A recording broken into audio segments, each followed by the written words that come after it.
lesson today is based on the structure and functioning of the ear. So if you look on the blackboard, you could say that the ear is divided into three portions, namely the outer ear, the middle ear, and the inner ear. Right? The outer ear is made of the part called the pinna, and this pinna is formed by cartilage and covered by the skin. When you come to the middle ear, the canal here, the auditory canal, this auditory canal is a canal which leads to the eardrum. And apart from that, in the canal, there are hair structures and there are glands called the sebaceous glands. So the sebaceous glands secrete wax substance which is called the cerumen. And the other thing which we are to know is that the functions of these portions, starting with the pinna is responsible to trap and direct the sound waves into the auditory canal. And the auditory canal is responsible to transmit or to carry the sound waves to the eardrum. The cerumen which are secreted in the canal, they are responsible to make the eardrum not to dry out.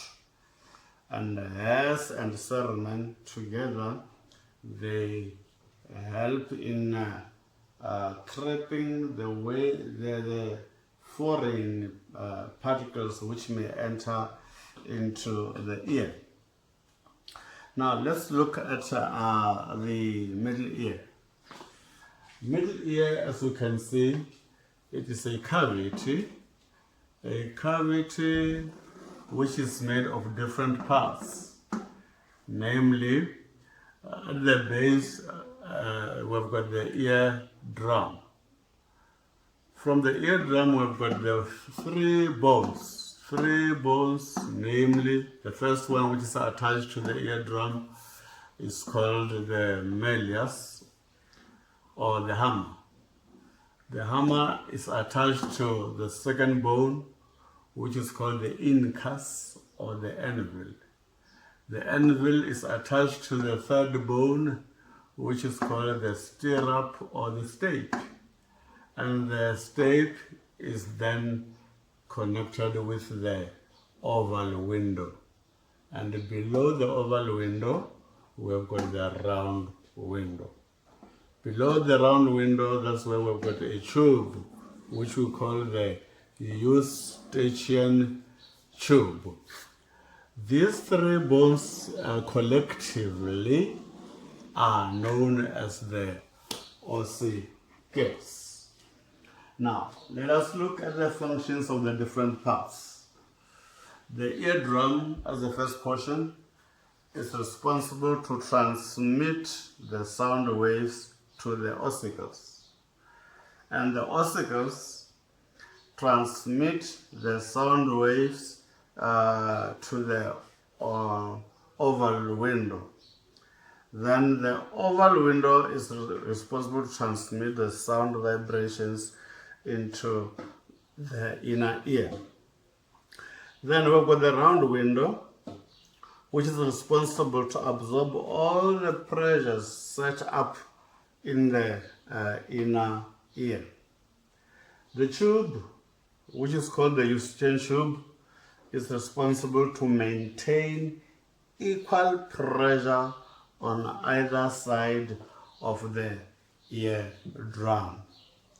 Then we come to the inner ear, of which we've got the vestibule area, we've got the semicircular canals, and we've got the part called the cochlear.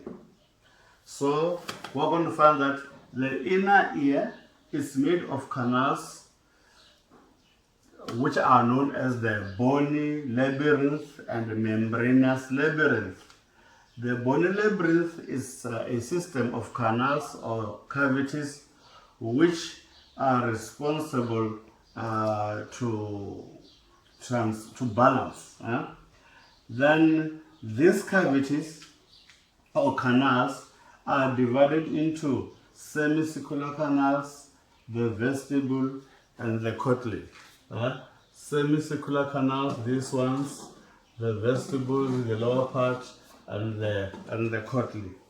Then the bony labyrinth is filled in with a liquid called perilymph, and the membranous labyrinth is filled in with a solution or a liquid called endolymph.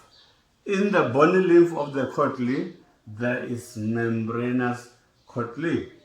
Now, the cochlear has 3 canals. 1, the scala media, 2, scala vestibule, 3, scala tympani.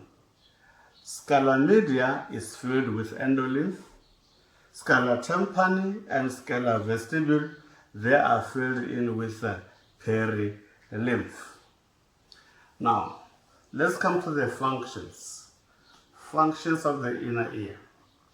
All these canals which we have mentioned, they are responsible with balance and equilibrium of the body. Secondly, the cochlear has organ of Corti. This organ of Corti converts the stimuli of sound into impulse. Then the auditory nerve, which is this one, auditory nerve is responsible to transmit the impulse of hearing to the brain, and the brain is cerebrum, of course.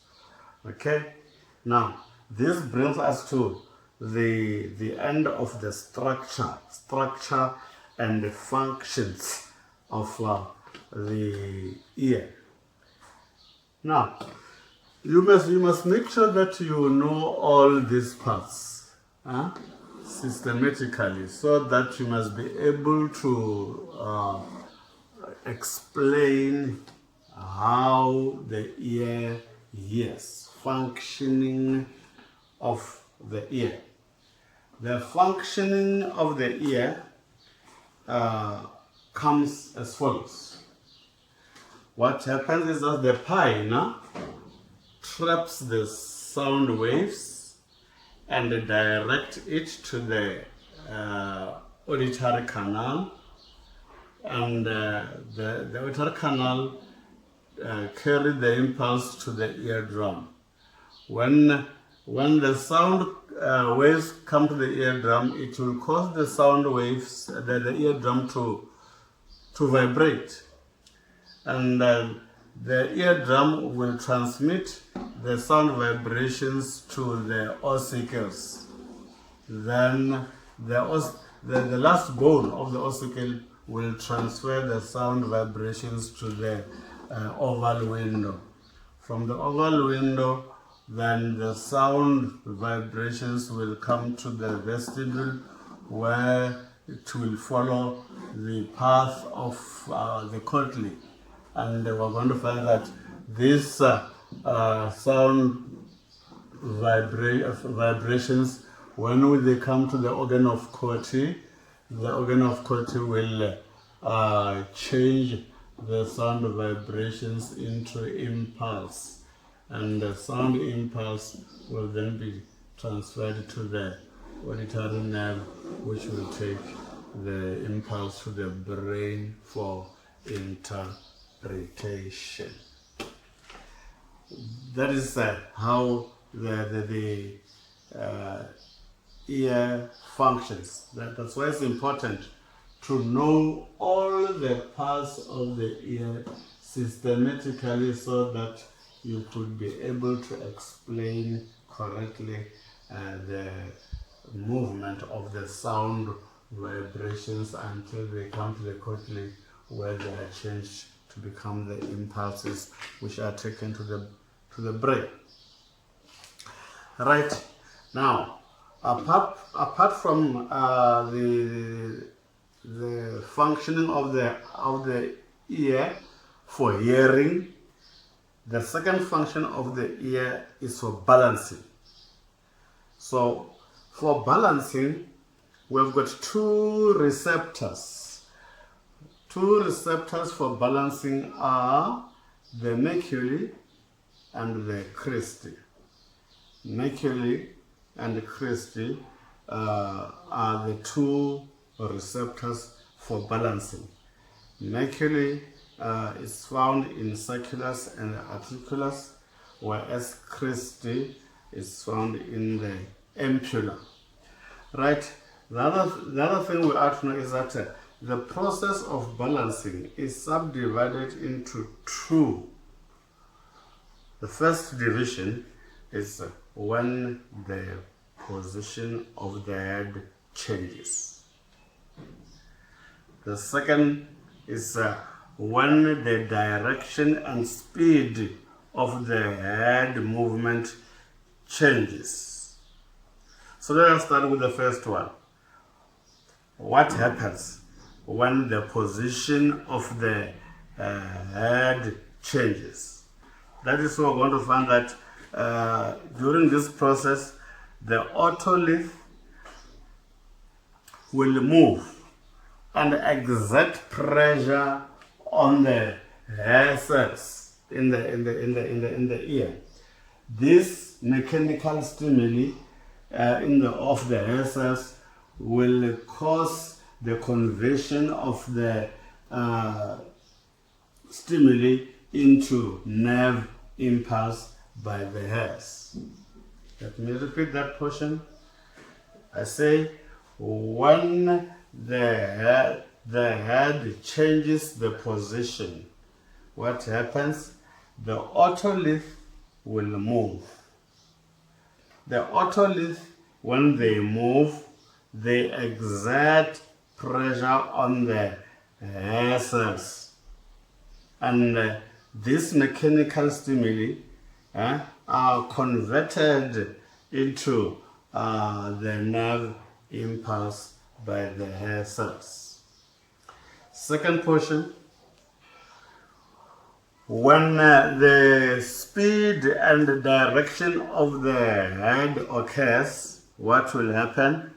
We're going to find that the ampulla and the cristae will be stimulated by movement of this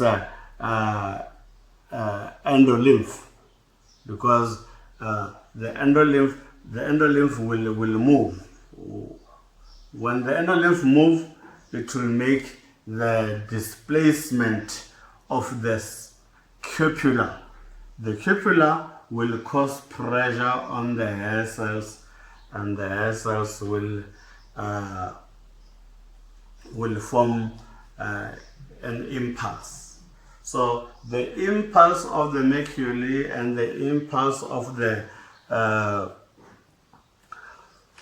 otolith together, they are carried by the nerve impulse for hearing, and that will be transported to the brain for interpretation, where balance will be coordinated and interpreted as such.